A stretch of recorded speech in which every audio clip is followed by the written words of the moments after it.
Alright, so today I have some updates and some reviews. First thing is that if you've seen VMX magazine, this quarter's VMX magazine features this bike here, the 660. The November issue of Trail Rider is going to feature a story on this bike over here, the Mako 700. So, the first thing here is a review. So, someone want me to review this Mako 440 1996 versus the 97. So, let's get several things out of the way. The first thing is that the 96 that I have is a 440. And the 97 that I have is a 500. So they're completely different engines. Well, for the most part, the engines are very similar in design. In fact, they use the same gears, they use the same crank, but they don't use the same kicking rod. But, actually, maybe they do. Actually, they do use the same kicking rod. But they don't have the same piston. The porting is different. This also isn't the same as the old Mako 440s. So Mako 440 last ones were 1980, 81, and so they hadn't been made in a long time, and they were never made water cooled. So Lorenz Merkel, when he owned Mako around 1990, he decided to design his own 440, and this is the result of that. This is Merkel's design of a 440. Now, it does have a hit to it compared to regular Makos. And it, at least right now, doesn't have any low end power. I did have a carb modification done to it, and so I do need to tune that a little bit. There's a little screw right there, you'll see. Probably can't see it there, but there's a little screw right there, an little knob. So I need to tune this thing a little bit. It is because the modification that was done, I can actually show you. Found the carb over here. Of course, this modification was done wrong. But this carb here was off another Mako, and this, you see those plates in here? Well, it's in the air intake. This is wrong. It doesn't do anything. It's actually supposed to be on this side, the intake side. So you reduce the airspace on the low RPM. So that's what's in there now. And so I have to probably adjust that screw. It's just the air intake screw. But I need to adjust that, tune it a little bit, and see if that's the problem. Get the low end better, but I didn't have a very low end power, you know, the typical Makos do. It's usually a little bit the mid range, well, low mid range is where it's with that power. As long as you keep the RPMs up to low mid range, it doesn't be too high, but you keep it up there, and it has power. It has a lot of hit, it's very quick. And this one here also has a hit to it. The 500, but it has low end power, and actually I don't think I even changed the front sprocket, and I'm still in pretty good stock. But they're both RC versions. RC is the racing version, RE was the enduro version, and you can even see it says it on the swing arm down here, RC, and RE was the enduro version. Now this one here did come with SEM ignition. Well, this one here came with Motoplate that didn't work, and so I changed it to power dynamo, and this thing runs excellent. So that's the next thing. That's a thing about these. And as far as this bike here, this bike was made in the Netherlands. 98s were made in the Netherlands. They had a big deal about this coming out before they were bankrupt, about these being released, and their plates on them even say, you know, the Mako logo there. So I should just get a does this flashlight work? so as you can see, it says Mako Motorcycles BV. So this was made in the Netherlands. Officially. Now, 94 is whenever Mako was trying to sell off the Maicos. And I'm not sure whether or not this was made in the Netherlands or if this was still being made in Germany. One thing I will say though is it does not say Maico Motors BD on it. What it says on it, if you can see there, is Lorenz Merkel. So either he was still manufacturing these, which is probably the case, and it probably was manufactured by him, shaded by him, or it would just mean that he made the 440 engine, which I don't think that's it. I think it's a stretch. So I think this is probably still a Merkel bike, the 96s, and the 97s are the true ones that were first built in the Netherlands. Or maybe half the year in 96 was made in Germany and the other half was not. The number on here is very low. This is 1300. I don't know what they started out at. This could be the very first one that they made. Who knows? As far as the plastics are concerned, the 97 and 96 use the exact same plastics, exact same frame, and use the same tank. The difference though is while the tank's exactly the same, it's still black. A black tank on both. The plastics are blue, the frame's blue, the plastics are red, and the seat cover is different. But otherwise, it's the same. I mean, the tank will fit on both of them. The frame's shaped the same way. Like I said, I mean, it's the same exact plastics. You can see the same curve, exactly the same plastics. Same two holes there, same two holes there. So they just changed the graphics, and they changed the color scheme. So and this is the first year that they put the Mako across like that. So in 99, this is by the way, this is a 1 year. The 97 is a 1 year. It's the only year they did this. Because in 99 they completely changed it. So you can see over here. Like the 700 is like the 99 version. They made different plastics because now it's the YZ plastics instead of the I believe there's a Suzuki plastics. And different. There's only one hole there now, and the color scheme is different. As you can see on here, the seat's black, and the Mako is in red. Well, now the Mako is in black, and the seat is in red. So they kind of changed the color scheme. Yeah, if I could tune that bike, hopefully I can get more low end out of it. Now, I did see pictures of other 440s, like this one here, but they had humongous. I've seen one on a picture with a humongous exhaust pipe, and that might be the next thing to do. Is if I want to get this low end powerized bike, I may have to tune it with a new custom exhaust. This bike here's fine. I mean, it runs great.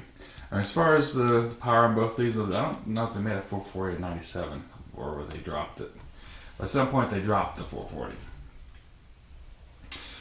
Like I said, the 440 is fairly light.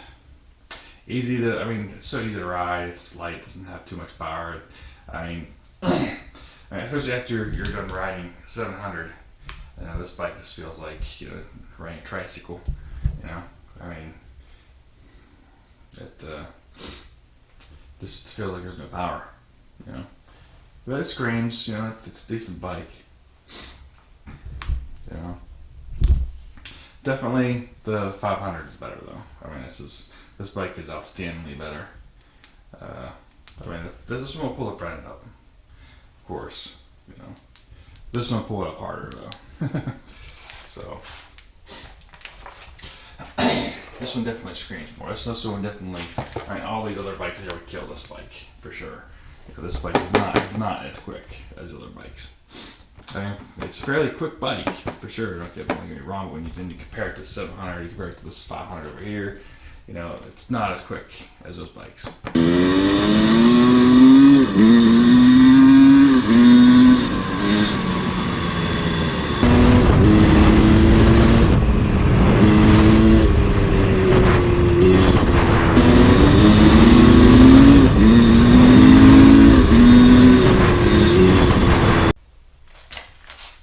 Next update is on this thing here. Haven't done anything to it.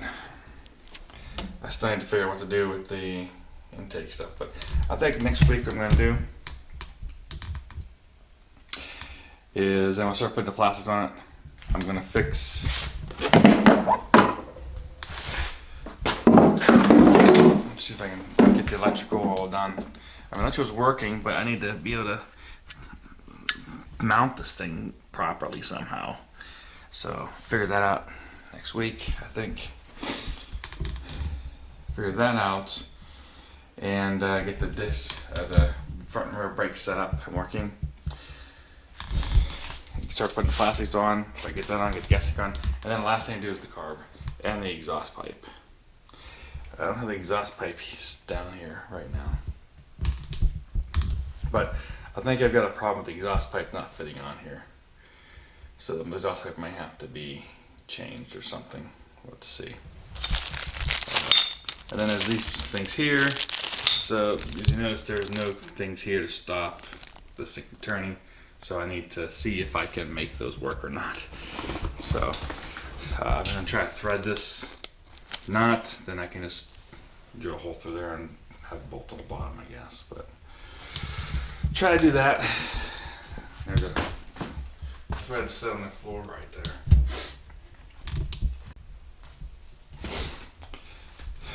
Yeah, I need to get that 500 running again. I need to put the front tire on. And the carb got screwed up, so I need to get a new carb for it. Or put this weird carb on it. And that weird carb was on one of the 500s before, so I should work. Yeah, and then the next thing is that, yeah, as far as my health, I've been getting tired lately, you know. And my dialysis wasn't working very well, so I've been getting weak and stuff. So I go out riding, it's very difficult. I mean, I gotta rest at every trail, pretty much. So one time I went out and I wasn't sure I was gonna make it out of the end of the trail. I had to rest. I just get tired out. Trying to figure out if there's anything I could do to remedy that. But, because I mean, so part of it is that, you know, dialysis will remove all your protein, it also dehydrates you. And the thing is, you can't rehydrate too much because then you'll blow up your feet, you know, because you're not drinking the water, and so that also causes you to get out of breath and stuff. So it's kind of a balancing act there with liquids and everything. But I've been going through the transplant program now, and so far they have said that they have accepted me to get a transplant. Now, they're not sure if they're going to allow me to get a living donor or not, so I don't know about that. And I still need to get some vaccines and things like that, and there's still one test they want to do, but overall looks like I can be admitted at least to the program. Provided that the cancer doesn't come back. If it comes back, then I'm in trouble, but right now it's not back. So, and as far as they said, my chances, I'm in a pretty good group, I'm in a priority group, and I also said that their risk factor for me, they said that I'm in the top 10%, which means that I will do better than 90% of people who get a transplant. So, like I said, the only problem I have is if the cancer comes back before I get a transplant. Then I gotta start, you know, long process again. So, yeah, hopefully when I get that, because I mean, I don't realize that.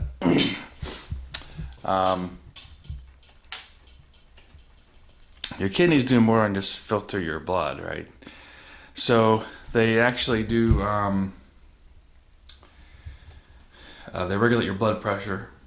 You know, they do other things like they tell you when to produce red blood cells and things like that, so you have anemia, which means you're not making enough red blood cells to carry oxygen through your body, so you get tired out easy.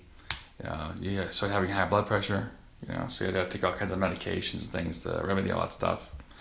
And then the dialysis itself, methadone, it's not like it knows exactly what to pull out. You know, it pulls out the good stuff and the bad stuff, right? So it pulls out, you know, the protein and as well as some of the bad stuff, but it doesn't pull out everything. And of course, it doesn't tell the red blood cells to make more blood cells, so you get shots for those. So, yeah, the other thing is that since your dialysis pulls out all that protein, you have to eat a lot more protein. In fact, you have to eat a substantial amount of protein, which is very difficult to do. So not only do you have to, you know, eat a lot of protein, but along with all the rules, like low salt intake, low phosphorus intake, low potassium intake, and to meet all those criteria, it's like impossible. You know, and so the only way to really do that is lean meat. You know, there's some other things you can do, whey protein, stuff like that. I'm gonna try to do, because the amount of meat you have to eat every day is 1.5 pounds of meat every day. That's a lot. It's very hard to do that. I mean, I can't do it. It's too much, you know. But if you're a vegetarian, you're not going to survive, you know, because who's going to sit there and eat 10 pounds of kale every day? Besides the fact that it has so much phosphorus in it, so it would kill you. So, yeah, when I went to the nutritionist, they said if you're a vegetarian, you will not survive. So yeah, so that's what I've been trying to do. Trying to see if I can get up some stamina.